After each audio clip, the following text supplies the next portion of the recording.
Arthur Schopenhauer, sobre como lidar consigo mesmo.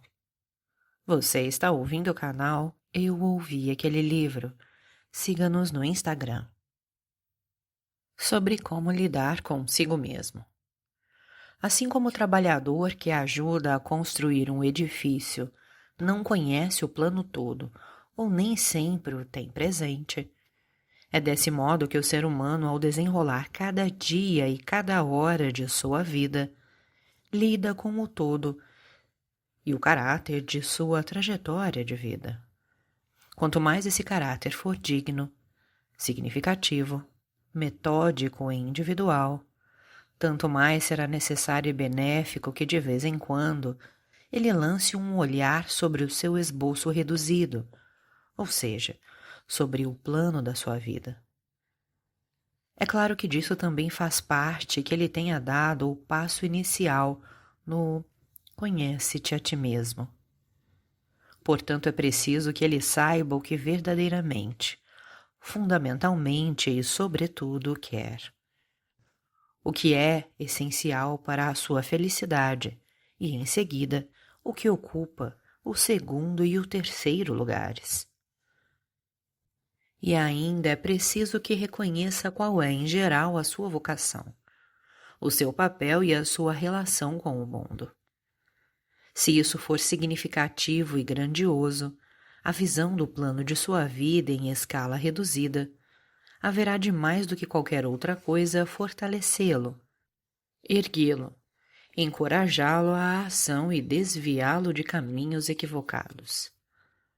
Assim como o andarilho que só obtém uma visão geral e reconhece o caminho percorrido, com todas as suas sinuosidades e desníveis, ao chegar a um ponto mais elevado, nós também só reconhecemos a verdadeira interligação de nossos atos, realizações e obras, a sua exata consequência e o seu encadeamento, inclusive o seu valor. Ao chegarmos ao final de uma etapa de nossa vida ou até da vida inteira. Pois enquanto estamos ocupados com isso, agimos somente de acordo com as qualidades estabelecidas de nosso caráter, sob a influência dos motivos e de acordo com a medida de nossas capacidades. Portanto, invariavelmente com necessidade, uma vez que em cada momento fazemos simplesmente o que naquele momento nos parece justo e adequado. Somente o desfecho revela o que resultou daí, e somente o olhar retrospectivo para o conjunto revela o como e o modo pelo qual. Por isso é que quando realizamos os maiores feitos e criamos obras imortais, não estamos conscientes deles enquanto tais, mas simplesmente como adequados aos nossos propósitos presentes e correspondentes às nossas intenções ocasionais, portanto, corretos nesse momento. No entanto, é só a partir da concatenação do todo que mais tarde o nosso caráter e as nossas capacidades ficam nitidamente visíveis. E no detalhe vemos então que enveredamos pelo único caminho correto dentre milhares de caminhos equivocados, como se isso tivesse sucedido por inspiração, guiados pelo nosso gênios. Tudo isso se aplica tanto ao plano teórico como ao prático, e em sentido inverso, o que é ruim e errado. Uma questão importante da sabedoria de vida consiste na proporção correta entre a atenção dedicada em parte ao presente, em parte ao futuro, para que um não prejudique o outro. Muitas pessoas vivem demasiadamente no presente. São pessoas imprudentes. Outras vivem demasiadamente no futuro. São pessoas temerosas e inquietas. É raro que alguém consiga manter rigorosamente a proporção certa. Aqueles que, movidos por anseios e esperanças, vivem apenas no futuro. Olham sempre para a frente e se apressam impacientemente em direção às coisas vindouras. como se elas fossem, antes de mais, propiciar a verdadeira felicidade. Enquanto deixam de perceber e desfrutar o presente, são, apesar de suas feições astutas, comparáveis àqueles asnos na Itália, cujos passos podem ser apressados pendurando diante de sua cabeça, preso a um bastão, um feixe de feno que lhe sempre vem próximo, diante de ti, e que esperam alcançar. Pois eles enganam a si mesmos em relação a toda a sua existência, ao viverem apenas ad interim, até que estejam mortos. Portanto, em vez de nos ocuparmos única e exclusivamente com os planos e com as preocupações para o futuro, ou de nos entregarmos à nostalgia do passado, jamais deveríamos nos esquecer que só o presente é real e certo. O futuro, em contrapartida, quase sempre se mostra diferente do que pensávamos. Sim, também o passado foi diferente, de modo que no todo ambos têm menos importância do que nos parece, pois a distância que torna os objetos pequenos para a visão faz com que se tornem grandes para o pensamento. Unicamente o presente é verdadeiro e real. Ele é o tempo efetivamente realizado, e é exclusivamente nele que reside nossa existência. Por isso deveríamos sempre considerá-lo digno de uma acolhida alegre, e assim, conscientemente desfrutá-lo como tal em todo momento suportável e livre de adversidades e dores imediatas, ou seja, não o obscurecer com expressões amuadas, devido a esperanças fracassadas no passado ou inquietações quanto ao futuro. Pois é completamente insensato rechaçar um bom momento presente ou arruiná-lo intencionalmente, por causa de decepções do passado ou inquietações com o porvir. É claro que se deve dedicar um certo tempo à preocupação. Sim, até mesmo ao arrependimento. Depois, porém, deve-se pensar o seguinte sobre o passado. Citação. Impõe-se a nós dobrar o coração no peito. Dou fim à ira. Não é algo aceitável sempre insistir na fúria. Homero e Ilíada, 19, 65, 66. E sobre o futuro. Citação. Mas tudo jaz nos joelhos de imortais. Homero e Ilíada, 17.514. No entanto, sobre o presente, pensa que cada dia é por si só uma vida. Sêneca. E torna esse tempo real e único o mais agradável possível. Os únicos males futuros que podem justificadamente nos inquietar são aqueles que são certos e cujo momento de ocorrência também é certo. No entanto, esses são muito poucos, pois os males são, ou simplesmente possíveis, no máximo prováveis, ou são certos. Mas seu momento de ocorrência é completamente incerto. Se nos deixarmos envolver por esses dois tipos, não teremos mais nenhum instante de sossego. Portanto, para não perdermos a tranquilidade de nossa vida, devido a males incertos e indeterminados, precisamos nos acostumar a considerar os primeiros como se nunca fossem ocorrer, e os segundos como se certamente não fossem ocorrer em breve. Ora, quanto menos alguém é incomodado pelo temor, tanto mais é inquietado pelos desejos, cobiças e pretensões. O significado verdadeiro da canção tão popular de Goethe. Em nada depositei minhas esperanças. É que só depois de se afastar das pretensões e retornar para a existência nua e crua, o ser humano toma parte da tranquilidade que constitui o fundamento da felicidade humana. Essa tranquilidade é necessária para considerar assimilável o presente e, desse modo, a vida inteira.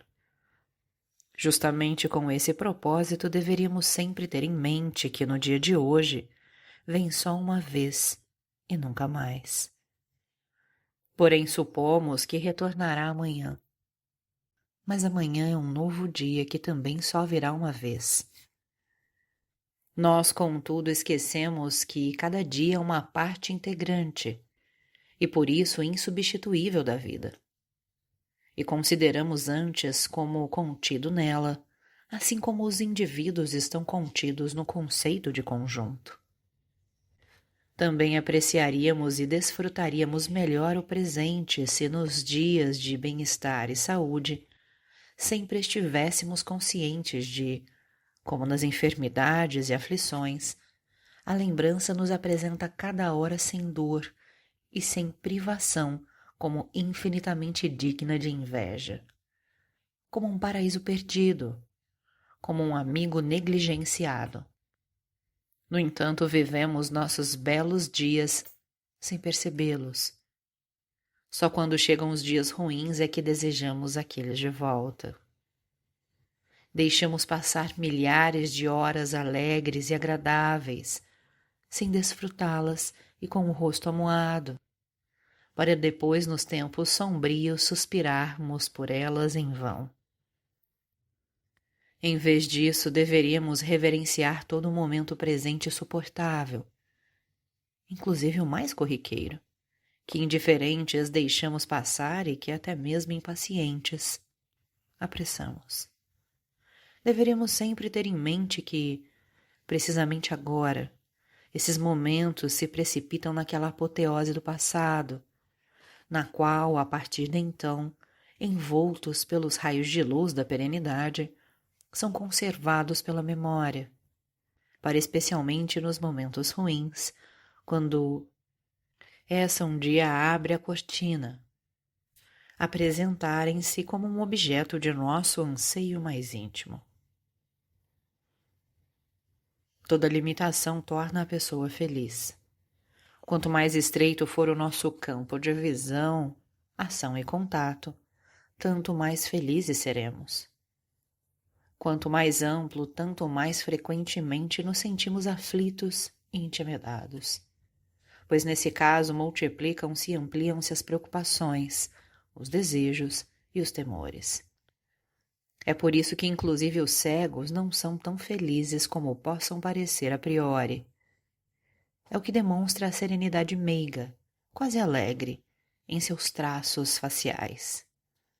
Inclusive reside em parte nessa regra que a segunda metade da vida é mais triste do que a primeira, pois no decorrer da vida o horizonte de nossos propósitos e intenções se torna cada vez mais amplo.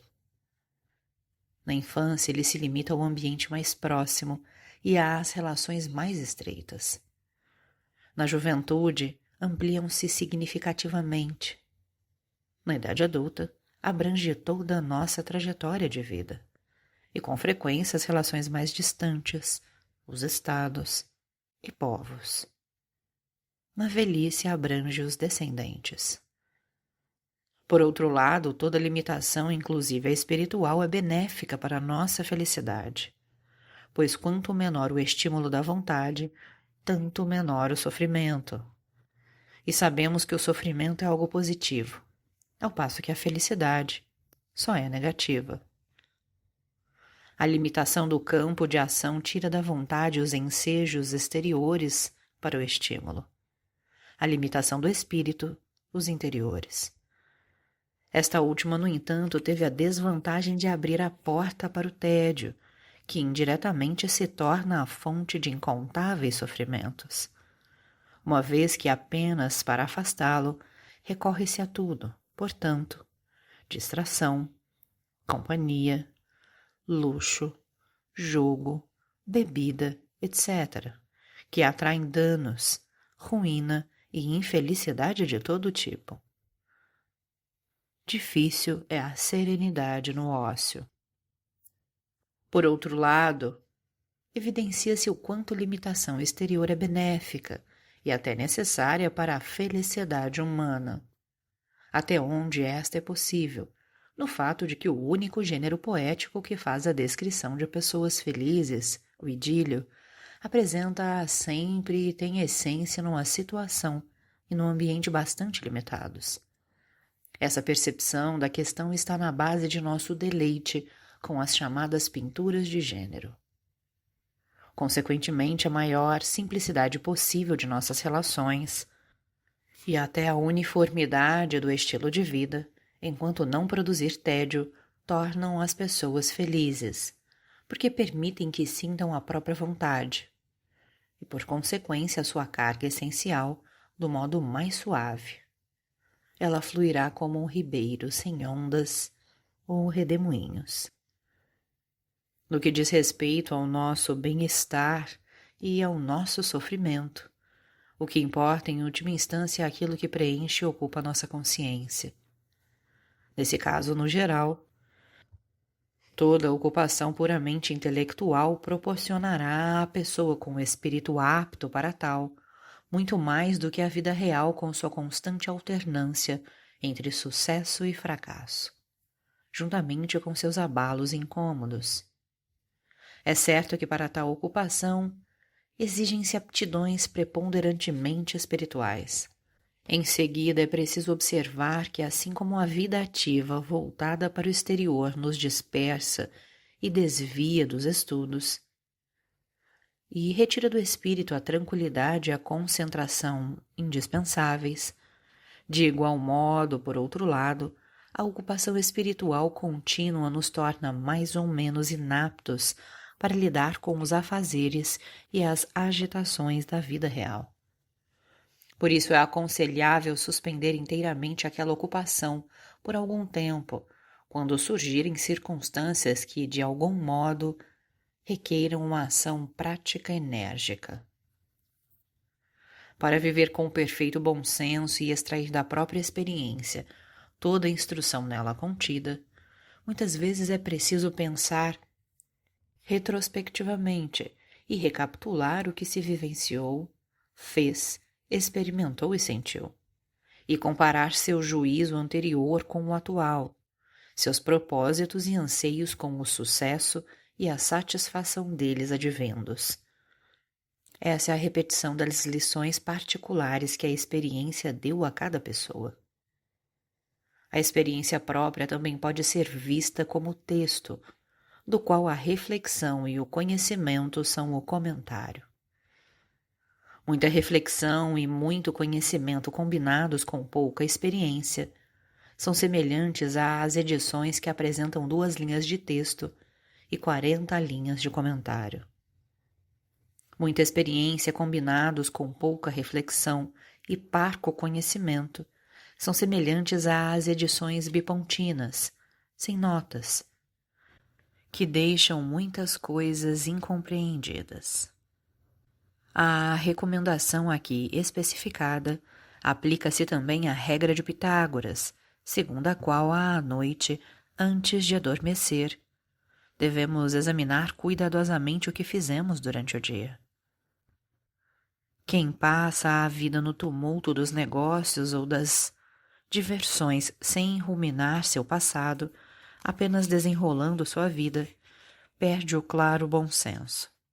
Sua mente se torna um caos, surgindo em seus pensamentos uma certa confusão que se revela em sua conversação abrupta, fragmentária e, por assim dizer, desconexa.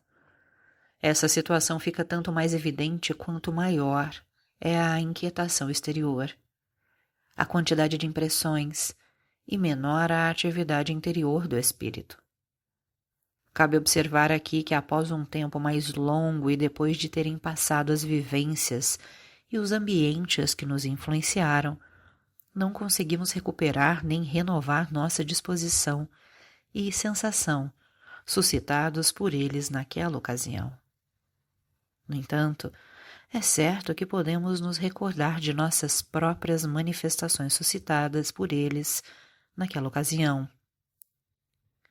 Estas são o resultado, a expressão e a medida daqueles. Por isso a memória ou o papel deveriam conservar cuidadosamente essas ocasiões memoráveis. Para isso os diários são bem úteis.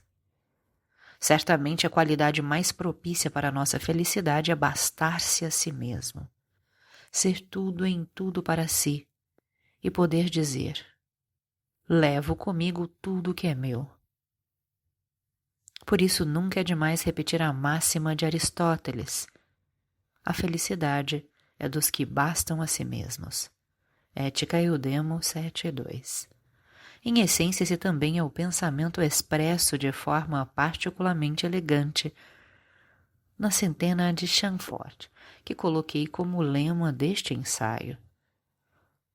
Pois, por um lado, não se pode contar seguramente com ninguém, a não ser consigo mesmo. E, por outro lado, os desconfortos e as desvantagens, os perigos e os aborrecimentos que a sociedade traz consigo são incontáveis e inevitáveis. Não há caminho mais equivocado para a felicidade do que levar a vida no mundo em grande estilo, high life, pois o objetivo disso é transformar nossa existência miserável numa sucessão de alegrias, prazeres e diversões, no que não se consegue evitar a desilusão, e menos ainda como no caso das companhias forçadas, as mentiras recíprocas. Em primeiro lugar, toda sociedade requer necessariamente uma acomodação recíproca e uma temperatura. Por isso, quanto maior, mais insossa ela se torna.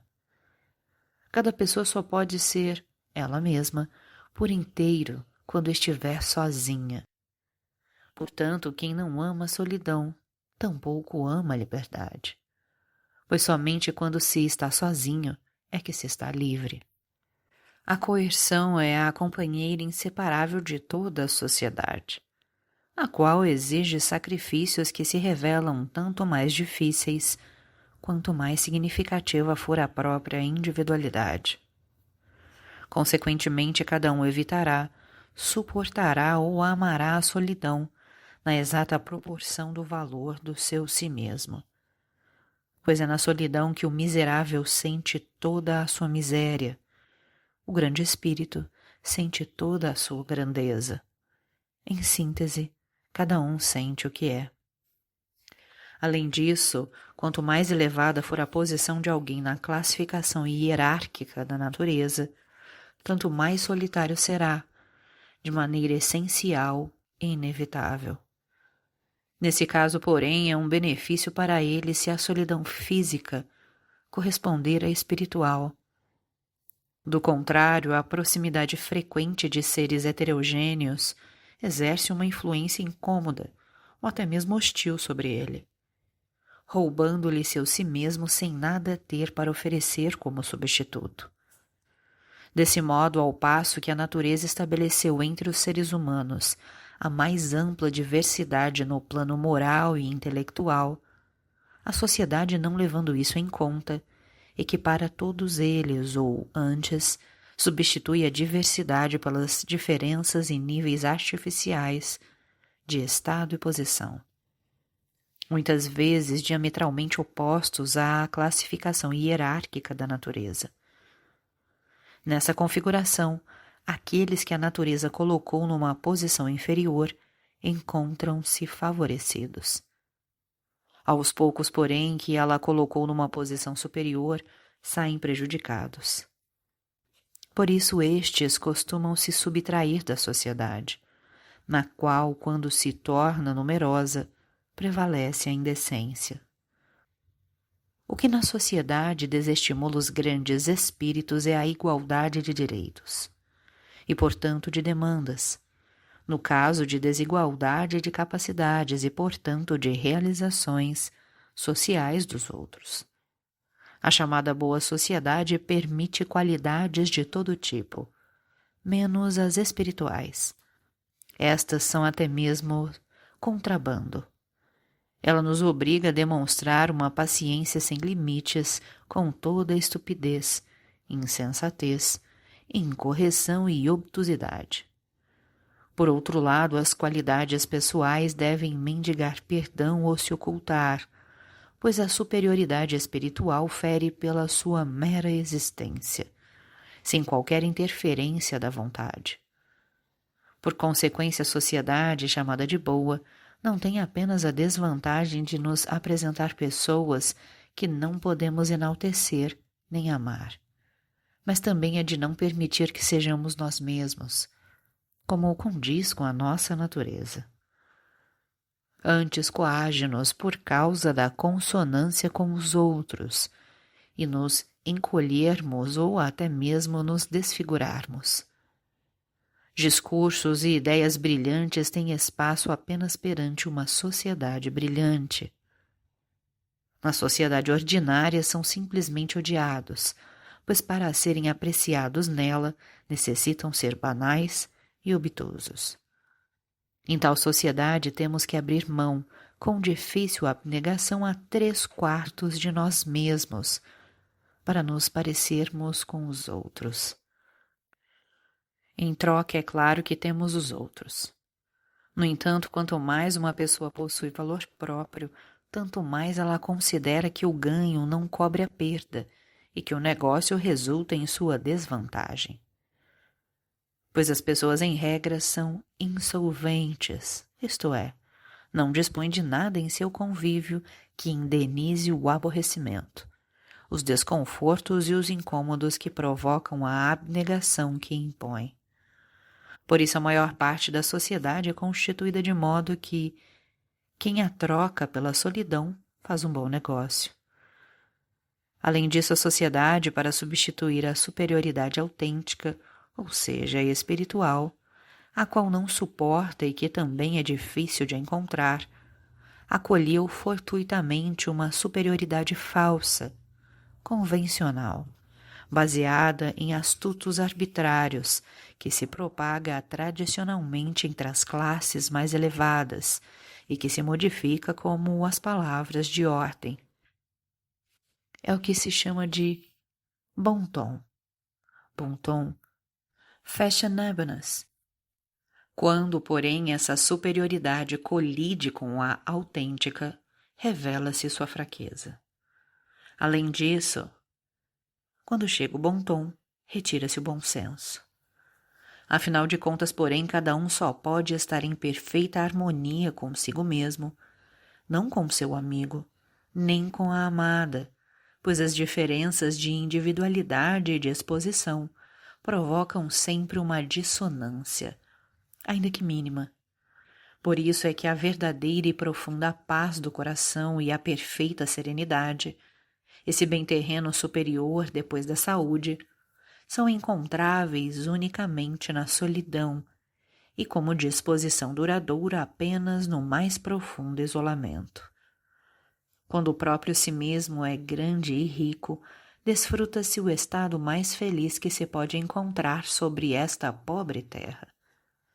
Sim, digamos claramente, por mais estreitamente a amizade, o amor ou o matrimônio enlacem as pessoas, no final cada um é inteiramente sincero apenas consigo mesmo, e no máximo com seu filho. Quanto menos alguém, devido a condições objetivas ou subjetivas, necessita entrar em contato com as pessoas, tanto melhor estará. Se a solidão e o deserto não deixam sentir de uma só vez todos os seus males, permitem vê-los de modo abrangente. Por outro lado, a sociedade é insidiosa. Oculta males enormes, muitas vezes incuráveis, por trás da aparência do divertimento, da comunicação, da fruição social e assim por diante. Um dos principais aprendizados da juventude deveria ser o de aprender a suportar a solidão, pois ela é uma fonte de felicidade, de serenidade. De tudo isso resulta o que está em melhor situação, aquele que contou apenas consigo mesmo e pode em tudo ser tudo para si. Cícero diz: quem depende apenas de si e em si mesmo coloca tudo, tem todas as condições de ser feliz. Paradoxo 2. Além disso, quanto mais alguém tem em si, tanto menos os outros podem ter algo para ele. Um certo sentimento de suficiência é o que impede as pessoas que possuem valor interior e riqueza de fazerem os sacrifícios relevantes exigidos pela comunidade com os outros, para não falar em buscá-la com evidente abnegação. O contrário disso torna as pessoas comuns tão sociáveis e acomodáveis. É-lhes mais fácil suportar os outros do que a si mesmas. Acrescente-se: o que tem real valor no mundo não é estimado, e o que é estimado não tem nenhum valor.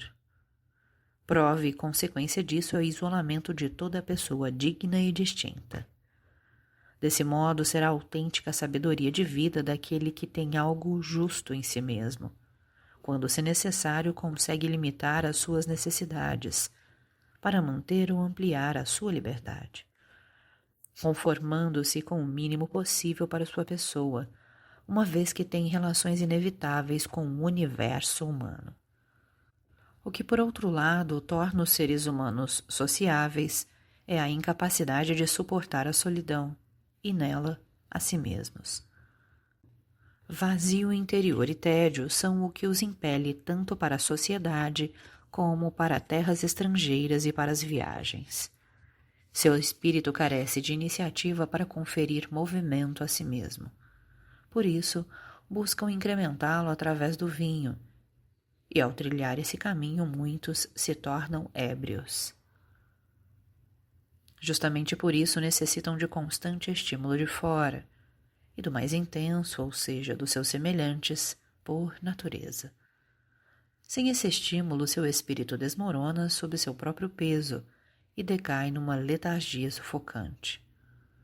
De modo semelhante, pode-se dizer que cada um deles é apenas uma pequena fração da ideia de humanidade, uma vez que precisa ser amplamente complementado pelos outros, para que de alguma forma resulte uma consciência humana completa.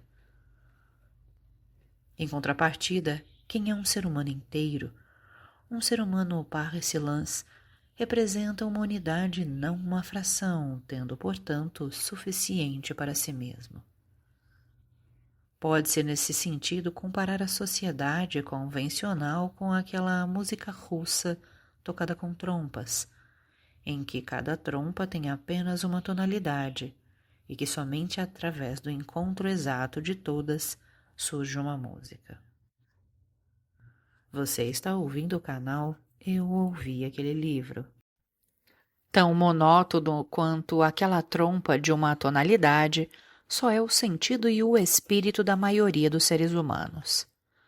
Parece que muitos deles tiveram o tempo todo apenas um único e o mesmo pensamento, e foram incapazes de refletir sobre qualquer outro.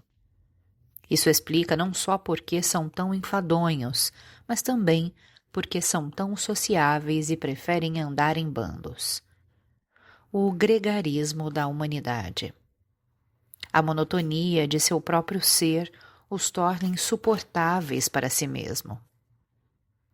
Toda estultice sofre o fastio de si mesma. Somente juntos e pela sua associação é que são alguma coisa, como aqueles trompistas. Por outro lado, o ser humano pleno de espírito compara-se a um virtuose que executa sozinho seu concerto, ou também ao piano. Assim como este constitui por si só uma pequena orquestra, o ser humano pleno de espírito constitui um pequeno mundo. E o que os outros são apenas por meio de uma interação, ele representa na unidade de uma consciência única. Como o piano, ele não é parte da sinfonia, mas é adequado à execução solo e à entidade singular. Se ele precisar interagir com os outros, só o pode fazer como voz principal com acompanhamento, como o piano, ou para dar o tom na música vocal, como o piano. Entretanto, aquele que ama viver em sociedade pode inferir dessa comparação a regra de que o que falta em qualidade às pessoas com que convive precisa ser compensado, de certa forma, pela quantidade. O convívio com um único ser humano pleno de espírito é suficiente para ele. Mas caso encontre apenas os tipos habituais, então é bom ter muitos deles, a fim de que através da variedade da interação obtenha algum resultado. Por analogia com a mencionada música de trompas, e que o céu lhe dê paciência. No entanto, pode-se atribuir aquele vazio interior e aquela insuficiência dos seres humanos ao fato de que, quando pessoas de natureza melhor formam uma associação, tendo em mente algum propósito nobre e ideal, o resultado quase sempre será o de que daquela plebs da humanidade que, em quantidade incontável como insetos, cobre e preenche tudo por toda a parte, e sempre está disposta a se apossar de tudo sem distinção, a fim de aplacar seu tédio, bem como em outras circunstâncias sua carência. Algumas pessoas se introduzem ou se infiltram e, em seguida, ou destroem toda a associação ou a modificam de tal modo que se torna praticamente o oposto do propósito original. De resto, também pode-se considerar a associabilidade como um aquecimento espiritual recíproco dos seres humanos, similar ao produzido corporalmente, quando, sob frio intenso, as pessoas se aglomeram. Unicamente quem tem muito calor espiritual em si não necessita de tal agrupamento. Pode-se encontrar uma fábula concebida por mim com esse enfoque no último capítulo do 2º volume desta obra. Tudo isso revela que a sociabilidade está quase na proporção inversa de seu valor intelectual. E dizer que, abre aspas, ele é muito sociável, fecha aspas, significa praticamente afirmar que, abre aspas, ele é um ser humano de grandes qualidades, fecha aspas. Ao ser humano intelectualmente superior, a solidão confere uma dupla vantagem. Em primeiro lugar, a de estar consigo mesmo, e em segundo lugar, a de não estar com os outros. Esta última deve se colocar em destaque quando se considera quanta imposição, quanta reclamação e até mesmo quanto perigo todo relacionamento traz consigo. Todos os nossos problemas vêm de não podermos ficar sozinhos. Diz La Bruyère. A sociabilidade está entre as inclinações mais perigosas. Sim, nocivas, uma vez que ela nos coloca em contato com seres cuja maioria é moralmente ruim e intelectualmente obtusa ou incorreta. O insociável é alguém que não precisa deles. Ter em si mesmo tanto a ponto de não precisar da sociedade já é uma grande felicidade, porque quase todo o nosso sofrimento se origina da sociedade. E a paz de espírito, que ao lado da saúde, constitui o elemento mais essencial de nossa felicidade. É ameaçada pela sociedade e, portanto, não pode substituir sem uma medida significativa de solidão. Para se tornar partícipes da felicidade e da paz de espírito, os cínicos renunciavam a toda a propriedade. Quem, com a mesma intenção, renuncia à sociedade, escolheu um meio mais sábio. Pois tão apropriado e belo é o que diz Bernardin de Saint-Pierre.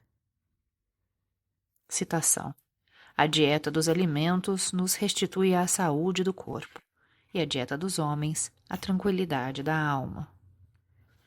Assim, quem se torna amigo da solidão, sim, conquista amorosamente, obtém uma mina de ouro. Mas não são todos que conseguem isso, pois como originalmente a necessidade leva os seres humanos a se reunirem, após a sua superação, o tédio tem o mesmo efeito. Sem ambos, possivelmente cada um ficaria sozinho, até porque somente na solidão o ambiente corresponde à relevância exclusiva. Sim, à singularidade que cada um tem aos próprios olhos e que a agitação do mundo reduza a nada. Uma vez que a cada passo recebe um doloroso demente. Nesse sentido, a solidão é até mesmo o estado natural de cada um. Ela o insere novamente, como o primeiro Adão, na felicidade original, adequada à sua natureza. É que, no entanto, Adão não teve pai nem mãe. Por isso, num outro sentido, a solidão não é natural ao ser humano, visto que ele, ao ingressar no mundo, não está sozinho, mas entre pais e irmãos, portanto em comunidade. Por conseguinte, o amor à solidão não pode existir como propensão originária, mas apenas surgir em consequência da experiência e da reflexão. E isso sucede de acordo com o desenvolvimento da força espiritual própria, de modo simultâneo ao avanço da idade. Segundo que, em geral, o impulso de sociabilidade de cada um está na razão inversa da sua idade. A criança emite gritos de medo e aflição assim que é deixada sozinha por alguns minutos. Para os rapazes, estar sozinho é uma grande penitência. Os jovens se encontram facilmente. Só os mais nobres e mais sofisticados de espírito já buscam, por vezes, a solidão. No entanto, passar um dia inteiro sozinhos ainda é difícil para eles. Para o adulto, por sua vez, isso é fácil. Ele consegue passar bastante tempo sozinho, e tanto mais quanto maior sua idade. O ancião, que é o único remanescente de gerações desaparecidas, e em parte porque já passou da idade para sentir os prazeres da vida, e em parte porque já está morto para eles, encontra na solidão o seu elemento próprio. Em cada indivíduo, porém, o aumento da tendência para o isolamento e para a solidão sucederá de acordo com o seu valor intelectual, pois essa tendência, como se disse, não é puramente natural, produzida diretamente pela necessidade, mas meramente um efeito da experiência realizada e da reflexão sobre ela, nomeadamente da compreensão obtida quanto à natureza moral e intelectual miserável da maioria dos seres humanos, nos quais o que há de pior é que, no indivíduo, as imperfeições morais e intelectuais conspiram e trabalham de mãos dadas, resultando em todos os tipos de fenômenos repugnantes que tornam o convívio com a maioria dos seres humanos desagradável. Sim, insuportável. É por isso que, embora existam muitas coisas ruins no mundo, a pior delas ainda é a sociedade. De modo que o próprio Voltaire, o francês sociável, teve que afirmar. Citação. O mundo está coberto de pessoas que não merecem que lhes dirijamos a palavra. O gentil Petrarca, que amou a solidão de maneira tão intensa e insistente, mencionou esse mesmo motivo para essa tendência. Citação. Eu sempre procurei uma vida solitária. Os rios o sabem, e o campo, e os bosques, para escapar desses gênios tortuosos e sombrios que perderam o caminho do céu. No mesmo sentido, ele explica o assunto em seu belo livro De Vita Solitária, que pelo visto serviu de modelo para a famosa obra de Zimmermann sobre a solidão. Justamente essa origem meramente secundária e indireta da sociabilidade é expressa em seu estilo sarcástico por Chamfort, quando diz, citação, às vezes disse de um homem que vive sozinho que ele não gosta da sociedade. Frequentemente é como se alguém dissesse a respeito de um homem que ele não gosta de caminhar só porque não anda de bom grado à noite na floresta de Bondy. Mas também O amável e cristão Ângelo Silesius diz no seu estilo e linguagem mítica exatamente o mesmo. Citação. Herodes é um inimigo, José o entendimento. A este Deus revela no sonho, no espírito, o perigo. O mundo é Belém, o Egito a solidão. Foge, minha alma, foge se não morres no padecimento. No mesmo sentido expressa-se Giordano Bruno. Citação. Tantos homens que na terra quiseram provar a vida celeste, disseram a uma só voz. Vede, afastei-me fugindo e permaneci na solidão. No mesmo espírito Sade, o persa, relata no Gulistã, a respeito de si mesmo. Abre aspas. Farto de meus amigos em Damasco, retirei-me ao deserto próximo a Jerusalém, a fim de buscar a companhia dos animais. Fecha aspas. Em resumo, todos os que Prometeu moldou com a melhor argila se expressaram no mesmo sentido. Que deleite pôde propiciar-lhes o convívio com seres com os quais só podem ter relações por intermédio do mais baixo e menos nobre em sua própria natureza. A saber, o habitual, o trivial e o comum, com seres que formam uma comunidade. E como não podem elevar-se ao nível daqueles, só lhes resta como a aspiração rebaixá-los ao seu nível? Nesse sentido, é um sentimento aristocrático que nutre a tendência para o isolamento e a solidão. Todos os patifes são sociáveis, o que é uma lástima. Por outro lado, revela-se que um ser humano tem uma natureza nobre, sobretudo no fato de não precisar estar com os outros, mas cada vez mais preferir a solidão à sociedade, e paulatinamente, com o passar dos anos, chegar à convicção de que, salvo algumas exceções, no mundo só poder escolher entre a solidão e a trivialidade.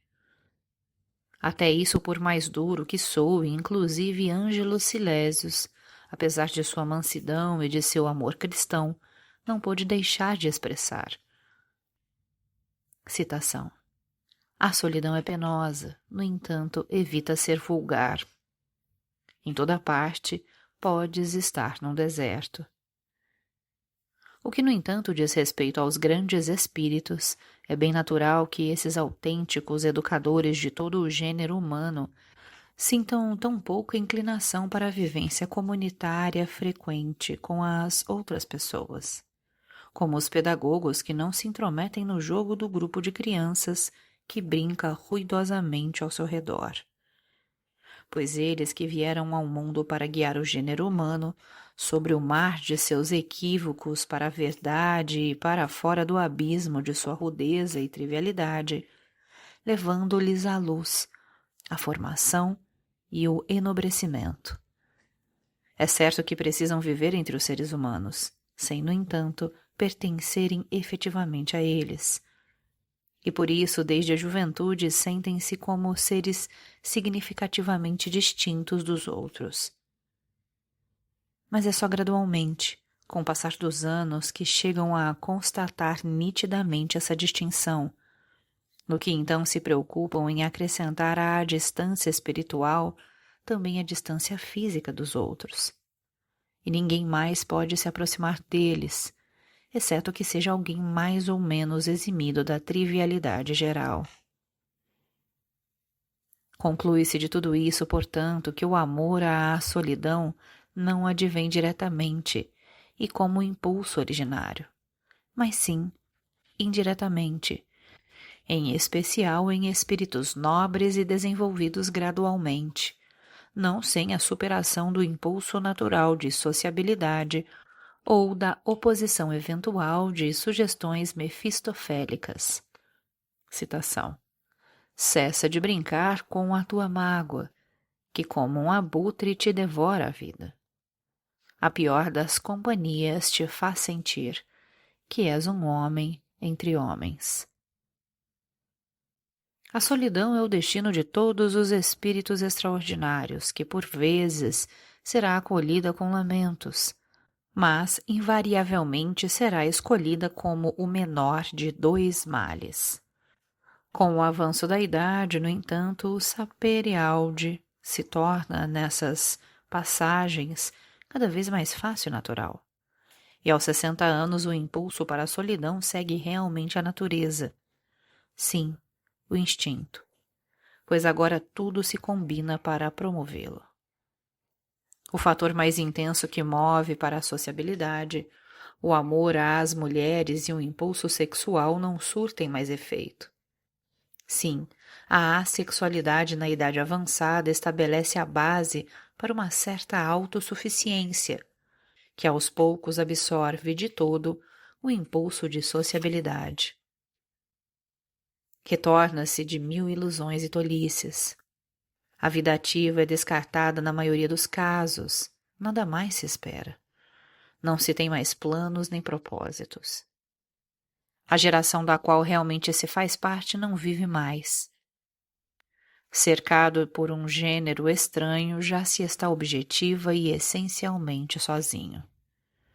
Com isso, o voo do tempo se acelerou, e ainda se pretende utilizá-lo espiritualmente.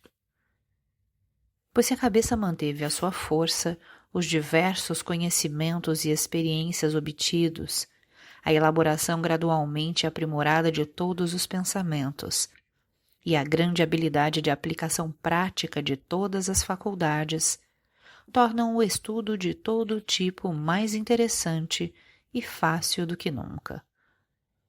Vêem-se com clareza milhares de coisas que anteriormente estavam envoltas pela neblina. Alcançam-se resultados e se sente, por inteiro, a própria superioridade.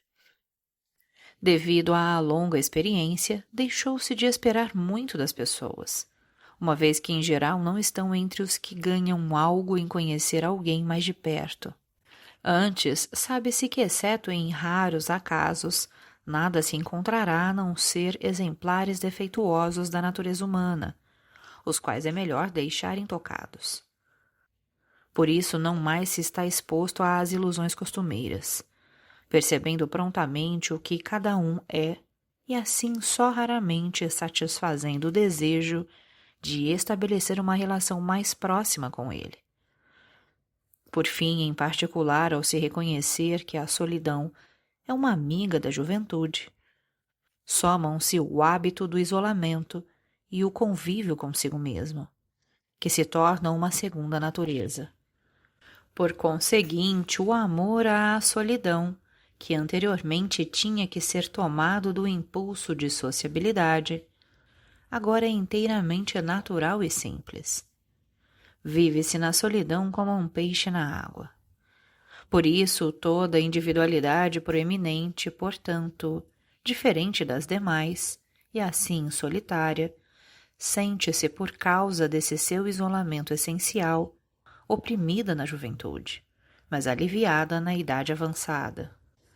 Pois é certo que cada pessoa se torna partícipe dessa preferência real da idade avançada apenas devido às suas faculdades intelectuais, portanto devido sobretudo à cabeça eminente, o que porém em menor medida é possível para qualquer uma. Somente naturezas extremamente medíocres e comuns continuarão tão sociáveis como antes.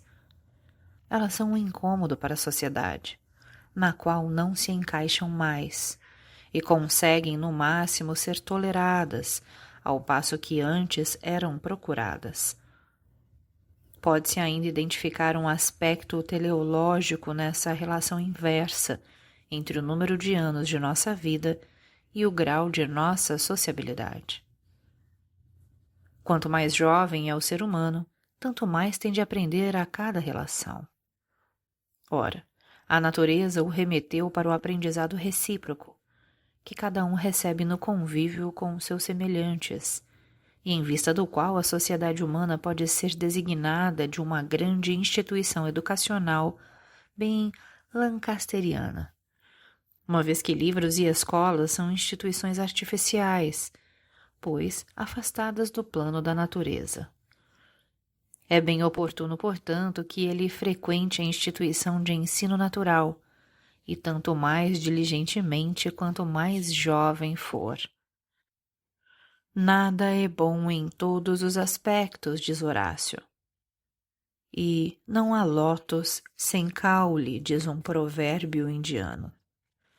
Assim, pois, também a solidão tem, ao lado de tantas vantagens, também suas pequenas desvantagens e inconvenientes, que, no entanto, em comparação com os da sociedade, são insignificantes. Por isso, quem tem algo bom em si mesmo sempre considerará mais fácil viver sem os seres humanos do que com eles. Entre as desvantagens há uma que não é tão fácil, como as demais, de ser levada à consciência.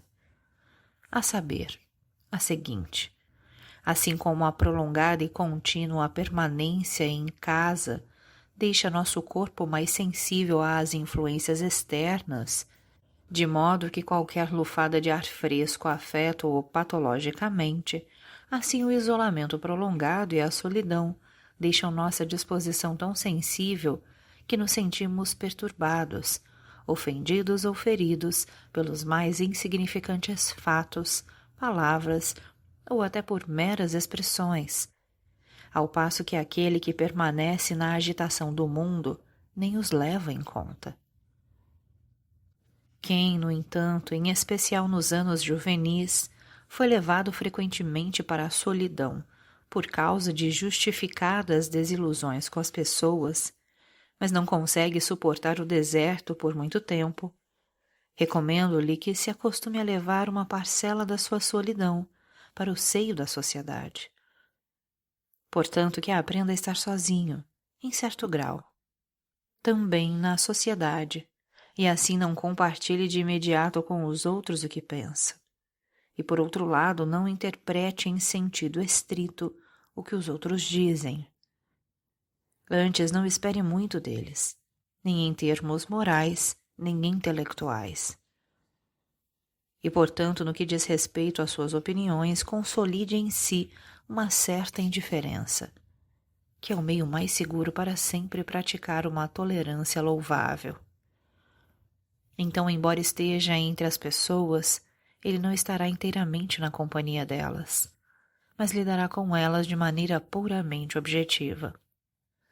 E isso o protegerá do contato muito estrito com a sociedade e, assim, de toda contaminação ou violação. Encontraremos até uma descrição dramática que merece ser lida, dessa sociabilidade restrita ou arraigada na comédia El Café Sia la Comédia Nueva de Moratín, e a saber, no caráter de Dom Pedro, em particular na segunda e terceira cenas do primeiro ato. Nesse sentido, pode-se comparar a sociedade a um fogo, junto ao qual o inteligente se aquece a uma distância adequada, não como o insensato que pega nele, e após se queimar, foge para o frio da solidão e se queixa de que o fogo queima. A inveja é natural do ser humano. Não obstante, ela é um vício e um infortúnio, simultaneamente. Devemos, portanto, considerá-la como a inimiga da nossa felicidade e procurar sufocá-la como um demônio mau. Nesse aspecto, Sêneca nos orienta com suas belas palavras. Citação: alegremo-nos com nossa condição, sem nos compararmos aos demais. Nunca haverá felicidade para aquele que se atormenta com a felicidade alheia. De Ira 3:30. E novamente, citação: em vez de olhar os outros que estão acima de ti, imagina quantos estão abaixo. Portanto, devemos considerar com maior frequência as pessoas que estão numa situação pior do que nós, do que aqueles que parecem estar numa situação melhor.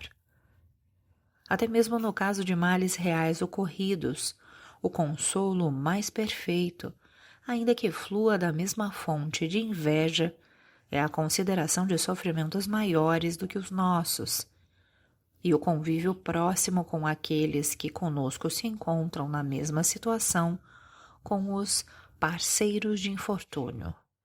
Socis malorum. Até aqui sobre o lado ativo da inveja. Quanto ao mais passivo, devemos ponderar que nenhum ódio é tão irreconciliável quanto a inveja.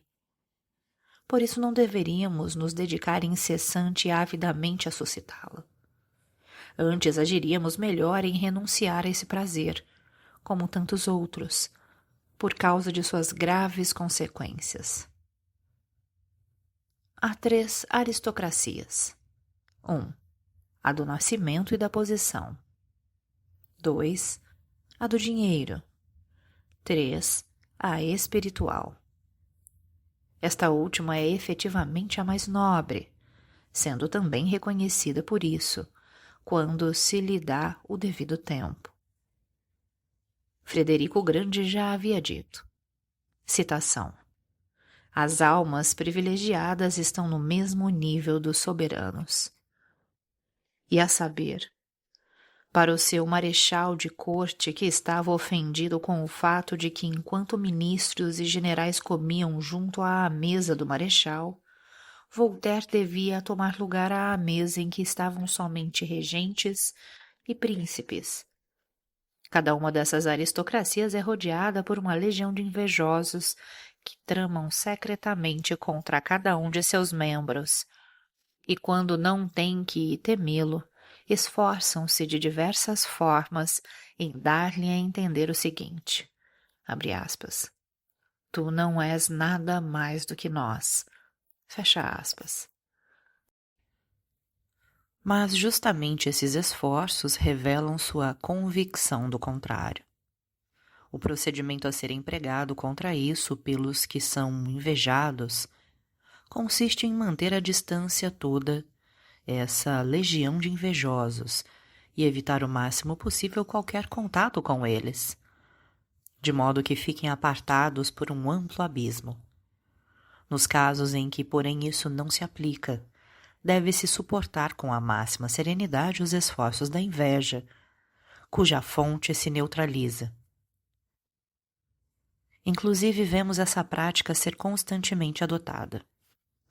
Por outro lado, os membros de uma aristocracia se relacionam, em geral, bem e sem inveja com os membros das outras duas, pois cada uma coloca na balança seus méritos contra os dos outros. Reflete-se de maneira aprofundada e reiterada sobre um projeto antes de colocá-lo em prática. E mesmo depois de haver ponderado tudo exaustivamente, deve-se ainda admitir a insuficiência de todo o conhecimento humano, devido à qual sempre podem existir circunstâncias impossíveis de examinar ou prever, e que podem tornar impreciso todo o plano. Essa reflexão sempre coloca um peso no aspecto negativo e nos aconselha, nas questões importantes, a não mexer em nada sem necessidade. Quieta non movere. Não mover o que está em repouso. No entanto, quando se tomou a decisão e se colocou as mãos à obra, de modo que agora tudo pode seguir seu curso e que só se espera ainda o desfecho, então não fiquemos ansiosos pelas reflexões sempre reiteradas sobre o que já foi realizado e pelos repetidos receios em relação aos possíveis riscos. Antes é preciso se desvencilhar inteiramente dessa questão, manter fechado todo o compartimento do pensamento e se tranquilizar com a convicção de que se analisou tudo cuidadosamente no devido tempo.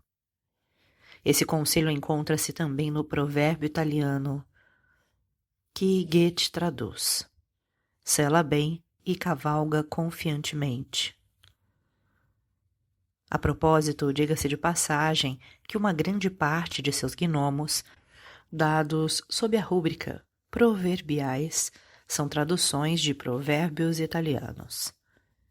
No entanto, se o desfecho é ruim porque todas as questões humanas estão sujeitas ao acaso e ao erro, O fato de que Sócrates, o mais sábio dos seres humanos, precisou de um demônio de alerta para tomar a decisão certa, ou pelo menos evitar passos em falso em seus assuntos pessoais, revela que nesse aspecto nenhuma inteligência humana é suficiente. Por isso a declaração supostamente de autoria de um papa de que somos culpados, pelo menos em alguma medida, pelo infortúnio que nos atinge, não é verdadeira incondicionalmente, e em todos os casos, ainda que seja na ampla maioria. Esse sentimento parece até ter grande relevância no fato de que as pessoas busquem ocultar o máximo possível a sua infelicidade e, até onde conseguem, apresentar uma face feliz. Temem que se infira sua culpa a partir de seus sofrimentos. No caso de um acontecimento infeliz, já ocorrido e que, portanto, é inalterável, não se deve permitir a ideia de que poderia ter sido diferente, muito menos de que poderia ter sido evitado, pois justamente isso amplia a dor até o insuportável, de modo que com isso a pessoa se torna alguém que pune a si mesmo. Antes deve-se proceder como o rei Davi, que enquanto seu filho estava doente, interpelava Jeová incansavelmente com preces e súplicas. Quando, porém, seu filho morreu, deu de ombros e não pensou mais no assunto. Quem, no entanto, não tem a leveza suficiente para fazer isso, refugia-se no ponto de vista fatalista, segundo o qual se evidencia a grande verdade de que tudo o que ocorre, ocorre necessariamente, portanto, é inevitável. Apesar de tudo, essa regra é unilateral. Ela serve para nos aliviar e acalmar nos casos de infortúnio. Somente quando nesses casos a culpa, como ocorre na maioria das vezes, ao menos em parte, residir em nossa própria negligência ou audácia, aí a reflexão reiterada e dolorosa sobre como se poderia ter impedido o infortúnio é uma autopunição salutar para nosso aprendizado e melhoria, tendo em vista, portanto, o futuro.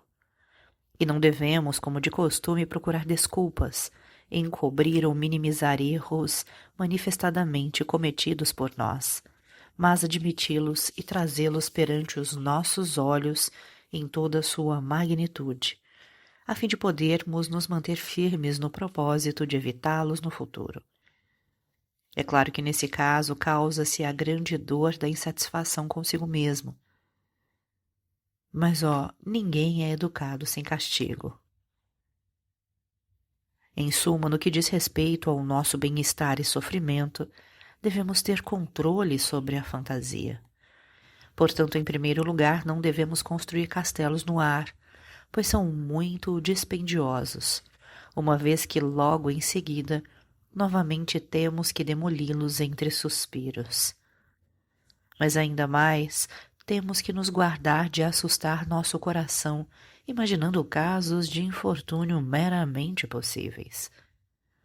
Se esses fossem completamente destituídos de fundamento ou muito artificiais, então logo saberíamos, ao despertar de tal sonho, que tudo não passou de um disparate. Por isso nos alegraríamos ainda mais com a realidade melhor, e no máximo obteríamos daí uma advertência contra casos de infortúnio bastante distantes, embora possíveis. Só que nossa fantasia não lida facilmente com esses enfoques, completamente sem propósito. Ela constrói, no máximo, divertidos castelos no ar. O material para os seus sonhos lúgubres são as infelicidades que, mesmo à distância, nos ameaçam realmente em certa medida.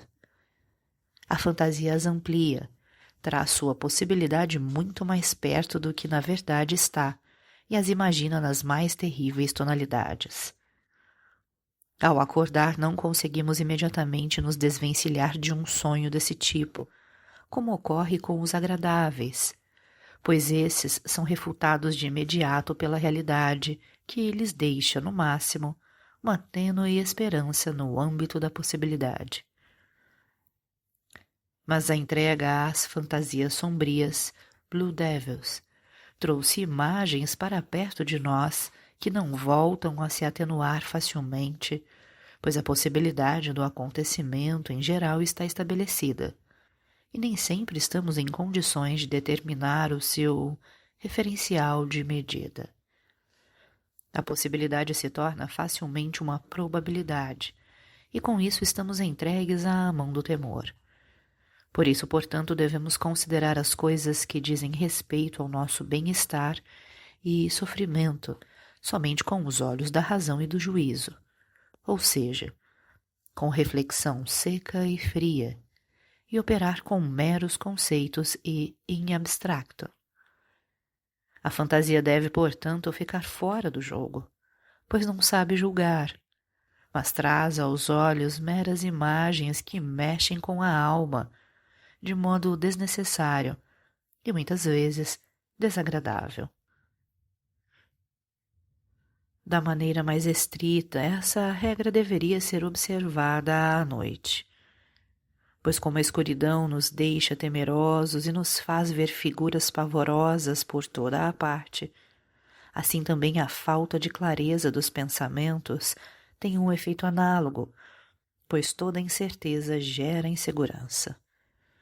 Por isso, à noite, quando o relaxamento envolveu o entendimento e o juízo com uma escuridão subjetiva, o intelecto está cansado e terrivelmente barulhento, e não consegue entender as coisas, os objetos de nossa meditação, quando dizem respeito a nossas condições pessoais. Facilmente assumem um aspecto perigoso e se tornam imagens pavorosas. Em geral, é isso que acontece à noite na cama, quando o espírito está completamente relaxado, e por isso o juízo não desempenha mais suas funções, mas a fantasia ainda está ativa. Aí a noite confere a tudo e a todos sua tonalidade negra. Por isso, antes de adormecer ou ao acordar durante a noite, nossos pensamentos são em geral distorções e perversões das coisas quase tão horríveis quanto sonhos. Além disso, quando envolvem assuntos pessoais, geralmente são escuros e horripilantes. Pela manhã desaparecem todas essas imagens pavorosas, bem como os sonhos. É o significado do provérbio espanhol. A noite é colorida, branco é o dia. Mas já ao anoitecer, logo que se acendem as luzes, o entendimento, como os olhos, não vê com tanta clareza como durante o dia.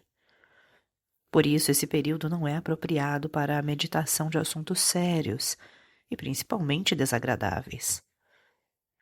Amanhã é o período certo, como é, enfim, para qualquer realização, sem exceção, tanto espiritual como corporal, pois amanhã é a juventude do dia. Tudo é jovial, fresco e leve. Sentimos-nos potentes e temos todas nossas capacidades à inteira disposição. Não se deve abreviá-la pelo despertar tardio, nem desperdiçá-la com ocupações e conversas indignas, mas considerá-la a quintessência da vida e, de certa maneira, sagrada. Por outro lado, a noite é a idade avançada do dia.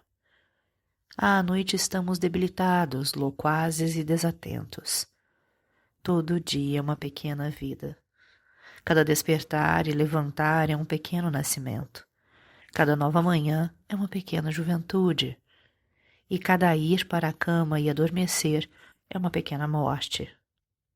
De alguma maneira, porém, o estado de saúde, o sono, a alimentação, a temperatura, o clima, o ambiente e muitos outros aspectos exteriores exercem uma enorme influência sobre a nossa disposição e essa sobre os nossos pensamentos. Por isso, a nossa visão de um assunto, bem como a nossa capacidade de realizar algo, estão submetidas tão intensamente ao tempo e ao mesmo lugar. Portanto, citação. Perceba a disposição benéfica, pois ela chega tão raramente. Goethe. não apenas no caso de concepções objetivas e ideias originais que temos de esperar, para ver se e quando lhes apraz virem, mas mesmo a reflexão profunda de um assunto pessoal nem sempre tem êxito no período que de antemão determinamos e nos preparamos para ela. Mas também é ela mesma que escolhe o seu tempo, quando a ordem dos pensamentos apropriada a ela se manifesta espontaneamente e a seguimos com participação plena. O controle da fantasia, como recomendado anteriormente, também inclui não permitir que ela novamente torne presentes e visualizáveis as injustiças, os danos, as perdas, as ofensas, as rejeições, as afrontas e outras coisas similares. Pois do contrário voltamos a estimular o descontentamento, a fúria e todas as paixões odiosas, há muito latentes, que contaminam nossa alma. Segundo uma bela comparação do neoplatônico Proclo, assim como em cada cidade, ao lado dos nobres e proeminentes, mora também a multidão de todo tipo. Em cada ser humano também no mais nobre e destacado, estão presentes, segundo a sua disposição, os aspectos mais inferiores e comuns da natureza humana e até animal. Essa multidão não deve ser instada ao tumulto, nem deve olhar para fora da janela, uma vez que se distingue por ser asquerosa. As peças da fantasia descritas são, no entanto, os demagogos dessa multidão. Acrescente-se ainda que a menor adversidade, advinda de seres humanos ou coisas, se cogitada de modo contínuo e ilustrada com cores vivas, e numa dimensão ampliada, pode crescer e se tornar um monstro diante do qual se fica fora de si. Deve-se antes conceber de modo extremamente prosaico e sóbrio tudo o que é desagradável, para aguentá-lo da maneira mais simples possível. Assim como os pequenos objetos que, mantidos próximos aos olhos, limitando o nosso campo de visão, encobrem o mundo. Assim, muitas vezes as pessoas e coisas do nosso ambiente mais próximo, por mais insignificantes e indiferentes que sejam, ocupam nossa atenção e nossos pensamentos além do necessário, e de maneira desagradável, e com isso reprimem pensamentos e assuntos importantes. Devemos agir contra isso. Ao olharmos para algo que não possuímos, surge em nós facilmente o seguinte pensamento: como seria se isso fosse meu? E ele torna perceptível a nossa privação. Em vez disso, deveríamos perguntar mais seguidamente: como seria se isso não fosse meu? Ou seja, deveríamos ocasionalmente nos esforçar para considerar como o que possuímos nos apareceria depois que o tivéssemos perdido. E a saber, seja o que for, propriedade, saúde, amigos, amante, mulher, filho, cavalo e cachorro. Pois em geral somente a perda nos ensina o valor das coisas. Por outro lado, por causa dessa maneira de consideração, a posse desses bens, em primeiro lugar, nos alegrará imediatamente muito mais do que antes, e em segundo lugar, faremos de tudo para evitarmos a sua perda. Portanto, não colocando em perigo a propriedade, não irritando os amigos, não expondo à tentação a fidelidade da mulher, zelando pela saúde dos filhos e assim por diante. Muitas vezes buscamos iluminar as turvações do presente por meio da especulação em torno de possibilidades favoráveis e idealizamos inúmeras esperanças quiméricas, cada uma das quais gesta uma decepção que não fica ausente quando as esperanças se desfazem na dura realidade. Melhor seria tomar as diversas possibilidades horríveis como objeto de nossa especulação, o que em parte levaria a medidas preventivas. Em parte ocasionaria surpresas agradáveis caso não se concretizassem. De fato, após termos sido expostos ao medo, sempre ficamos consideravelmente mais alegres.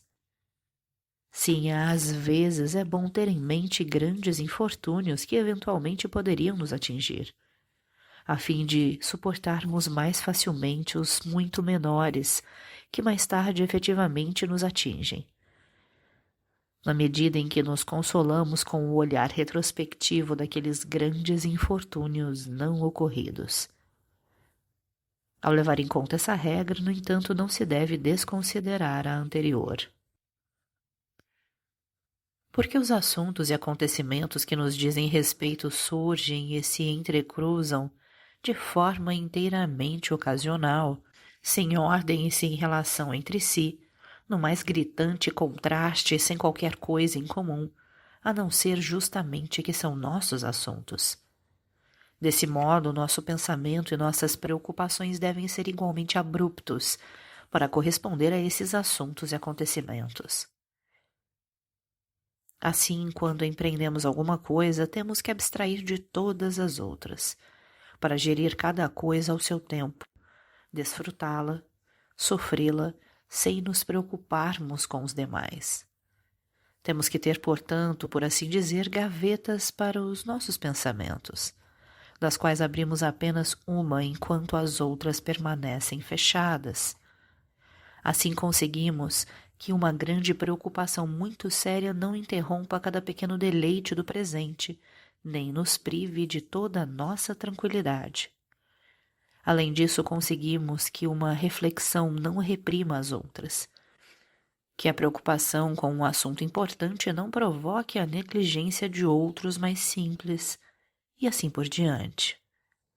Mas especialmente quem é capaz de fazer considerações mais elevadas e nobres, nunca deve deixar que seu espírito seja inteiramente tomado e preenchido por assuntos pessoais e preocupações de menor importância, que obstruem seu acesso àquelas considerações, pois isso seria efetivamente, para viver, perder aquilo que é a razão da própria vida.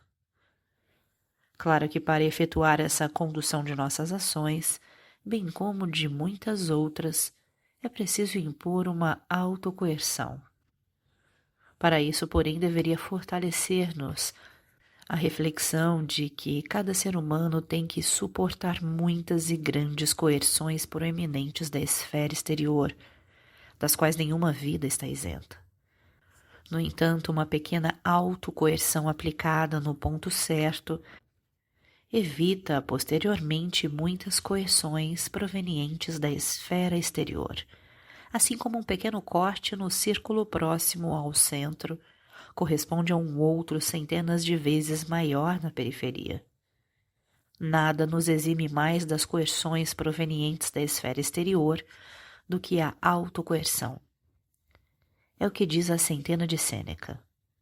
Se queres submeter tudo a ti mesmo, submete-te primeiro à razão. Inclusive, sempre temos controle sobre essa autocoerção e podemos abrandá-la um pouco em caso extremo ou se ela atingir nosso ponto mais sensível. Por sua vez, a coerção proveniente da esfera exterior é insensível, impiedosa e implacável. Por isso é sábio antecipar-se a esta mediante aquela. Você está ouvindo o canal Eu Ouvi Aquele Livro. Estabelecer um objetivo para os nossos desejos, refrear as nossas ambições, aplacar a nossa fúria, sempre lembrando que o indivíduo só consegue alcançar uma parte infinitamente pequena de tudo que vale a pena desejar. Ao passo que muitos males precisam atingi-lo, portanto, em outras palavras, abster-se e suportar. É uma regra que, se não observada, nem riqueza nem poder podem impedir que nos sintamos pobres. É a isso que Horácio se refere. Citação. Em meio a tudo isso, leia e indague os sábios.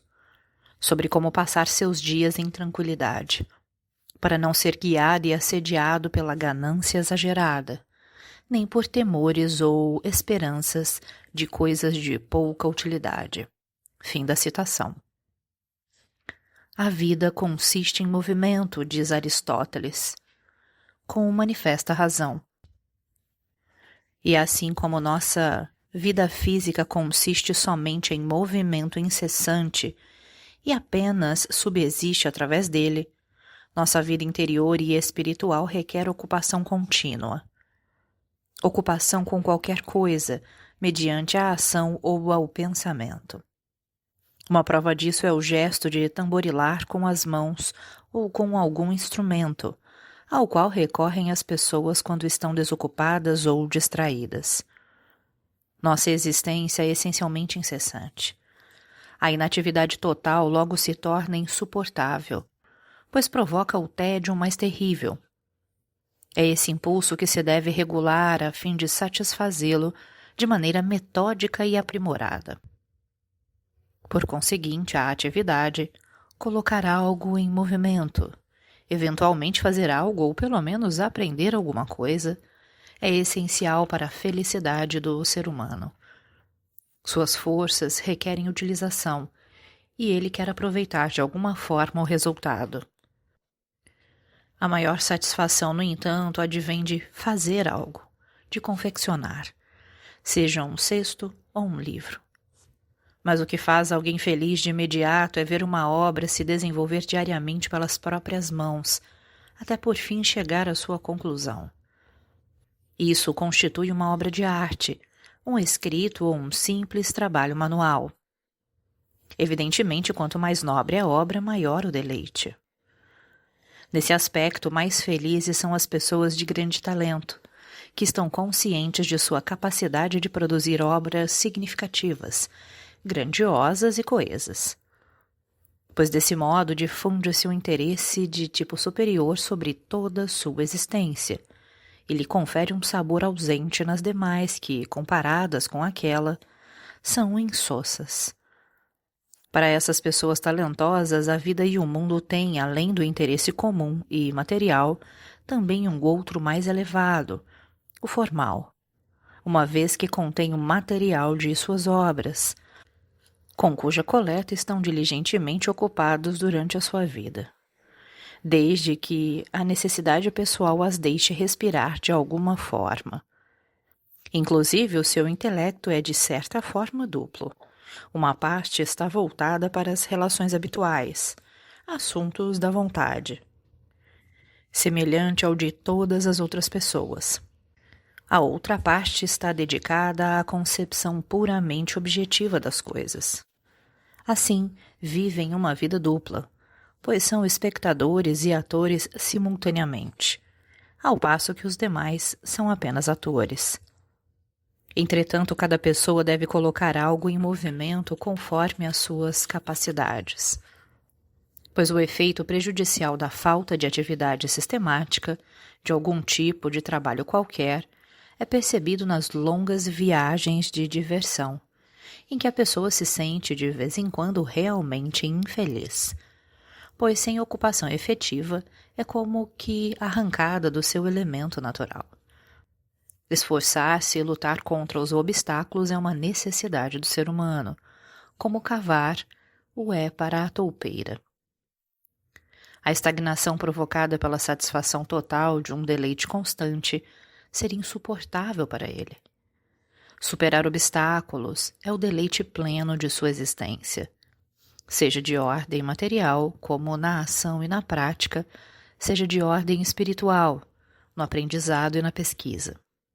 A luta contra eles e a vitória fazem a pessoa feliz. Se lhe faltar a oportunidade, ele a criará como puder, de acordo com a individualidade que traz consigo. Ele caçará ou brincará de bilboquê, ou, guiado por uma propensão inconsciente de sua natureza, buscará contendas, iniciará intrigas ou se envolverá em fraudes e maldades de todo tipo, somente para pôr fim ao insuportável estado de repouso. A tranquilidade é difícil no ócio. Para guiar esses esforços, deve-se tomar não as imagens da fantasia, mas conceitos claramente concebidos. Geralmente, porém, acontece o contrário. Uma análise mais precisa revelará que, em última instância, o que define nossas deliberações, na maioria dos casos, não são os conceitos e juízos, mas uma imagem fantasiosa que representa e substitui uma das alternativas. Não me recordo em que romance de Voltaire ou Diderot a virtude sempre se apresentava como o herói que estava como um jovem e Hércules numa encruzilhada, na figura de seu velho mentor que segurava na mão esquerda sua tabaqueira e na mão direita um pouco de tabaco, e assim pretendia moralizar. O vício, por sua vez, se apresentava na figura da camareira de sua mãe. Particularmente na juventude, o objetivo de nossa felicidade se fixa na figura de algumas imagens que temos em mente e seguidamente permanecem pela metade da vida ou ao longo da vida inteira. Elas são, na verdade, fantasmas provocadores, pois quando os alcançamos, se desfazem, ao fazermos a experiência de que nada cumprem do que prometeram. Desse tipo são algumas cenas da vida doméstica, civil, social e rural. Imagens de moradias, do ambiente, das condecorações e dos testemunhos de honra. E muitos mais. Cada louco com a sua mania.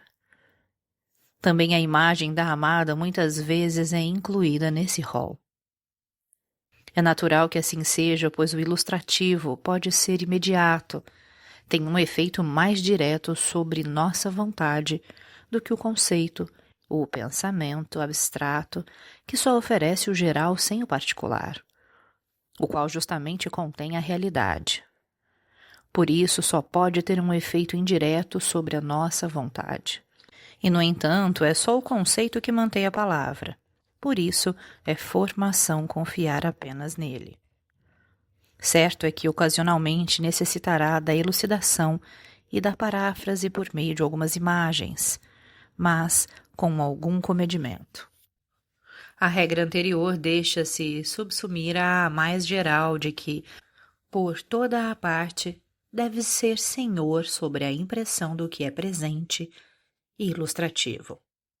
Essa é desmedidamente forte em vista do meramente pensado e conhecido, não devido à sua matéria ou ao seu conteúdo, que muitas vezes são bastante escassos, mas à sua forma, à clareza e ao imediatismo, que invade a mente e perturba sua tranquilidade ou abala seus propósitos.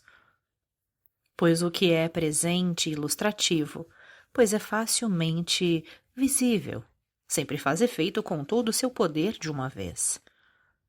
Por outro lado, pensamentos e argumentos requerem tempo e tranquilidade, para serem ponderados pouco a pouco. Por isso, não se pode tê-los inteiramente presentes a cada instante. Consequentemente, o agradável, ao qual renunciamos em virtude da ponderação, ainda nos atrai quando o vemos. Do mesmo modo, ficamos ofendidos com um juízo cuja inteira incompetência conhecemos.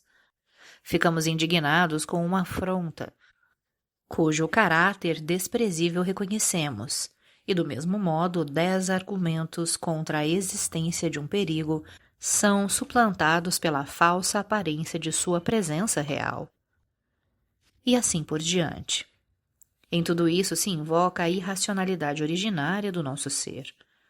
Inclusive as mulheres frequentemente sucumbirão a uma impressão desse tipo, e em poucos homens prepondera a razão a ponto de não precisarem sofrer os efeitos dela, onde não conseguimos dominá-la inteiramente pelo simples pensamento. O melhor é neutralizar uma impressão com outra contrária, por exemplo, neutralizar a impressão de uma ofensa pela visita daqueles que nos apreciam, a impressão de um perigo ameaçador pela consideração real do que se opõe a ele. Aquele italiano de que Leibniz conta. Pôde até mesmo resistir às dores da tortura, propondo-se a não deixar nem por um instante que a imagem da forca, à qual sua confissão o conduziria, escapasse de sua fantasia.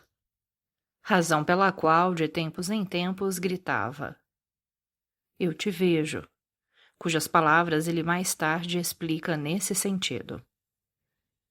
Justamente pelas razões aqui abordadas, quando todos os que nos rodeiam têm uma opinião diferente da nossa e se comportam de acordo com ela, ainda que estejamos convencidos de seu equívoco, é difícil não ficarmos inseguros por causa dela. Para um rei fugitivo, perseguido, que viaja seriamente incógnito, o cerimonial de subordinação de seu acompanhante de confiança, observado em particular, é um fortificante cardíaco quase indispensável para que no fim o rei não acabe duvidando de si mesmo. Depois de haver destacado no segundo capítulo o grande valor da saúde como aspecto primeiro e mais importante para a nossa felicidade, quero aqui fazer menção a algumas regras de conduta bem gerais para o seu fortalecimento e sua preservação. A pessoa se fortalece ao impor ao corpo, tanto no todo como em cada parte, enquanto ainda está saudável. Muito esforço e exigência, e ao se acostumar a resistir a influências adversas de todo tipo. Por outro lado, assim que se manifesta um estado patológico, que afeta o todo ou uma parte, deve-se adotar de imediato o procedimento oposto e preservar o corpo ou a parte doente e cuidar deles. Pois o doente debilitado não é capaz de se fortalecer. O músculo é fortalecido por meio do uso intensivo, o que, por outro lado, enfraquece o nervo. Portanto, deve-se exercitar os músculos por meio de um esforço apropriado, mas sem afetar os nervos com ele. Além disso, deve-se proteger os olhos das luzes muito claras, especialmente refletidas, de qualquer esforço no crepúsculo, bem como da observação contínua de pequenos objetos. Do mesmo modo, os ouvidos devem ser protegidos do ruído muito intenso. Mas, principalmente, o cérebro não deve ser exposto ao esforço forçado, permanente e inoportuno. Por isso é preciso deixá-lo descansar durante a digestão, pois então a força vital que forma pensamentos no cérebro trabalha arduamente no estômago e nos intestinos para preparar o quimo e o quilo.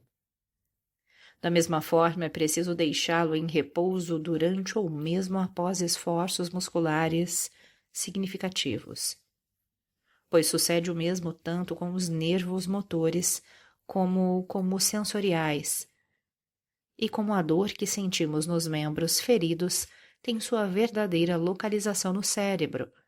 Assim, efetivamente, não são as pernas e os braços que andam e trabalham, mas o cérebro, a saber, a parte dele que, por meio da medula alongada e da medula espinhal, estimula os nervos de cada membro colocando-o em movimento. Nesse sentido, também o cansaço que sentimos nas pernas e nos braços tem sua verdadeira localização no cérebro, razão pela qual cansam apenas os músculos, cujo movimento depende da vontade, ou seja, que parte do cérebro, não, porém, os que trabalham independentemente da vontade, como o coração. É evidente, portanto, que o cérebro é afetado pelo esforço simultâneo, ou numa sequência muito rápida, de intensa atividade muscular e tensão espiritual. Isso não contradiz o fato de que no início de um passeio ou de breves caminhadas, sinta-se com frequência um aumento da atividade espiritual, pois nesse caso ainda não há nenhuma parte do cérebro afetada pelo cansaço que mencionamos, e por outro lado, essa leve atividade muscular, que leva a um aumento da respiração, provoca a subida do sangue arterial, agora inclusive mais oxigenado até o cérebro. Em especial, porém, deve-se conceder ao cérebro a medida necessária e completa de sono para a sua recuperação, pois o sono é para o ser humano inteiro o que é a ação de dar corda para o relógio. Essa medida será tanto maior quanto mais desenvolvido e ativo for o cérebro. No entanto, excedê-la seria mera perda de tempo, pois então o sono perde em intensidade aquilo que ganha em extensão. No todo, devemos conceber que nosso pensamento nada mais é do que a função orgânica do cérebro. E no que diz respeito a esforço e repouso, comporta-se de modo análogo a qualquer outra atividade orgânica. O esforço desmedido prejudica os olhos, bem como o cérebro. Com razão foi dito: o cérebro pensa como o estômago digere. A ilusão de uma alma imaterial, simples, essencial e sempre pensante, ou seja, incansável, que simplesmente está sediada ali no cérebro e que em nada precisa deste mundo. Certamente induziu algumas pessoas a práticas absurdas e ao entorpecimento de suas forças espirituais, como, por exemplo, Frederico o Grande, que tentou deixar por completo o hábito de dormir. Os professores de filosofia fariam bem em não incentivar essa ilusão, prejudicial inclusive em termos práticos, através de sua filosofia da roda de fiar, que pretende fazer jus ao catecismo.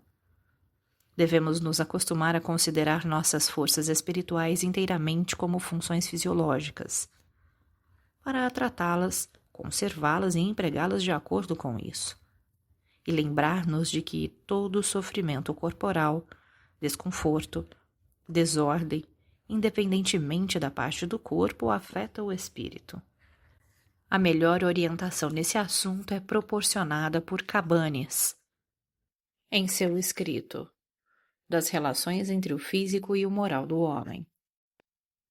A negligência desse conselho é o motivo pelo qual muitos grandes espíritos e mestres, na idade avançada, tornaram-se imbecis, infantis e até mesmo dementes. O fato de que os celebrados poetas ingleses desse século, como Walter Scott, Wordsworth, Southey e muitos outros, na idade avançada, assim, já aos 60 anos, tornaram-se espiritualmente obtusos e incapazes, decaindo ao nível da imbecilidade, pode indubitavelmente ser remetido à prática de todos eles, que, atraídos por altos honorários, empreenderam a produção literária como um negócio, portanto, escreveram por causa do dinheiro. Essa prática leva a um esforço antinatural, e quem atrela seu Pégaso ao jugo e conduz sua musa com o chicote, virá a expirar de modo análogo àquele que prestou a Vênus um serviço forçado. Suspeito que também Kant, em seus anos tardios, depois de enfim ter alcançado a fama, trabalhou excessivamente e assim provocou a segunda infância de seus 4 últimos anos. Todo mês do ano tem uma influência peculiar e imediata, isto é, independente das condições climáticas, sobre a nossa saúde, sobre o nosso estado corporal no todo. Sim, também sobre o nosso estado espiritual. Final da obra. Você está ouvindo o canal Eu Ouvi Aquele Livro. Siga-nos no Instagram.